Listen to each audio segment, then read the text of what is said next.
Hello, xin chào các bạn đã quay trở lại với kênh YouTube Review 5 phút. Trong những tập mới nhất của tin nghịch, chúng ta đã thấy Vương Lâm phải rời đi khỏi yêu linh chi địa đầy cay đắng khi bị mấy lão quái truy sát.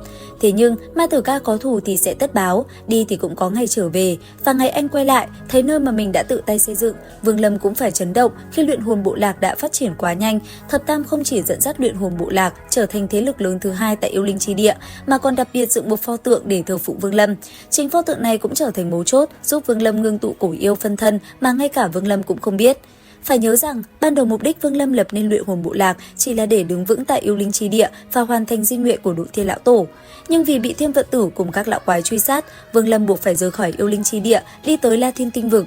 Tuy vậy, trước khi rời đi, dù thời gian vô cùng gấp gáp, Vương Lâm vẫn quay lại luyện hồn bộ lạc và dặn dò mọi thứ, đồng thời còn để lại công pháp tu luyện cho tộc nhân. Thậm chí, Vương Lâm còn truyền lại toàn bộ công pháp hoàn chỉnh của Cự Ma tộc cho Thập Tam.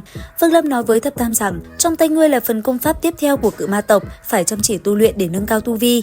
Ngay lập tức, Thập Tam nhận lấy rồi cúi đầu đa tạ, hắn thề rằng mình tuyệt đối không phụ sứ mệnh của lão tổ đã dành cho mình. Khi chia tay, Vương Lâm nói lần này đi không biết ngày nào trở lại, bảo trọng. Chỉ một câu nói ấy thôi, Vương Lâm đã biến mất. Phải biết rằng, khi không còn Vương Lâm tọa chấn, luyện hồn bộ lạc nếu không có danh tiếng của hắn chứng thực thì tại yêu linh chi địa cũng chỉ có thể coi là một thế lực hạng 2, vẫn còn khoảng cách không nhỏ so với 9 đại yêu quận. Nhưng Thập Tam chưa từng quên lời dặn của Vương Lâm, hắn ngày đêm vùi đầu trong việc tu luyện.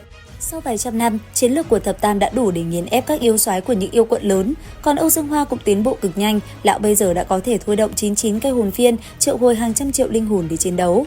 Vì vậy, dưới sự dẫn dắt của hai người, luyện hồn bộ lạc liên tục thôn tính các bộ lạc khác, dân số dần đạt tới vài triệu người, trở thành thế lực khổng lồ chỉ đứng sau Cửu đại yêu quận mà thôi. Thực ra việc luyện hồn bộ lạc nằm giữa lãnh thổ Thiên yêu quận và Hỏa yêu quận mà vẫn có thể liên tục mở rộng như vậy, đồng thời còn không bị Thiên yêu quận ngăn cản hoàn toàn là do cổ yêu Bối La cố ý. Bởi vì sau này, hắn muốn dựa vào đó để thương lượng với Vương Lâm điều kiện tiến vào Tiên đế động phủ. Còn Hỏa yêu quận lúc này đã sớm tan rã sau trận đại chiến năm xưa với Thiên yêu quận, ngay cả yêu đế cũng đã tử nạn trong trận chiến đó.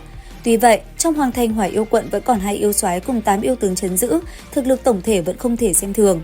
Đồng thời, Thiên yêu quận cũng tổn thất nặng nề trong trận chiến năm đó. Vì vậy, khi không có Bối La ra tay, họ vẫn không thể công phá được hoàng thành Hỏa yêu quận, cuối cùng chỉ đành bỏ cuộc.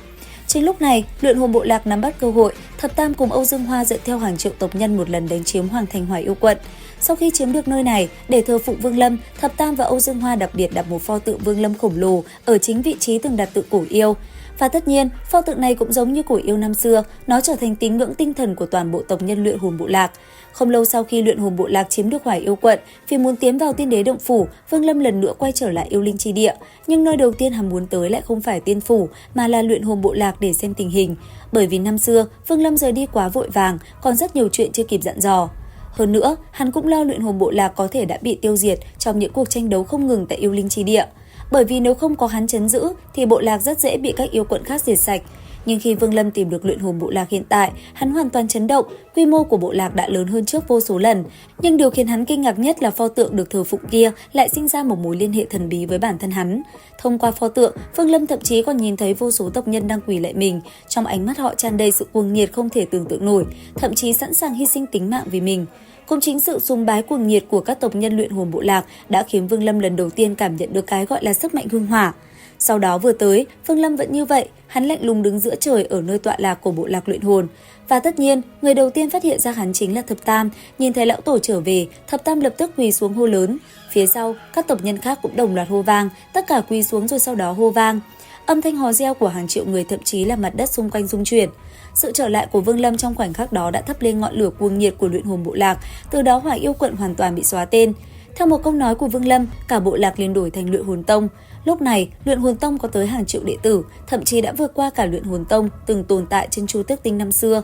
Kể từ khoảnh khắc này, Vương Lâm cũng coi như hoàn toàn hoàn thành di nguyện của Độ Thiên lão tổ trước khi qua đời. Sau đó, Vương Lâm lấy ra toàn bộ công pháp của luyện hồn tông, truyền cho hàng triệu tộc nhân tu luyện.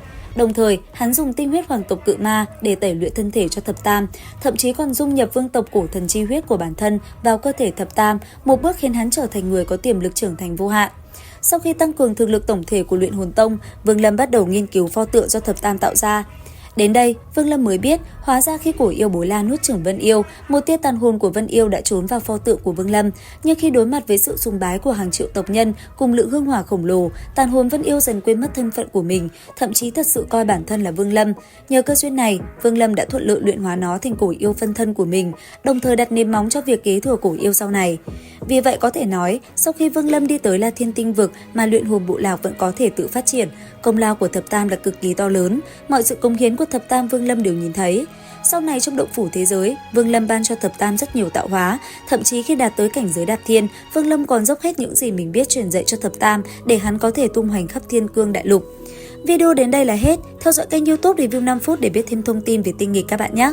Xin chào và hẹn gặp lại!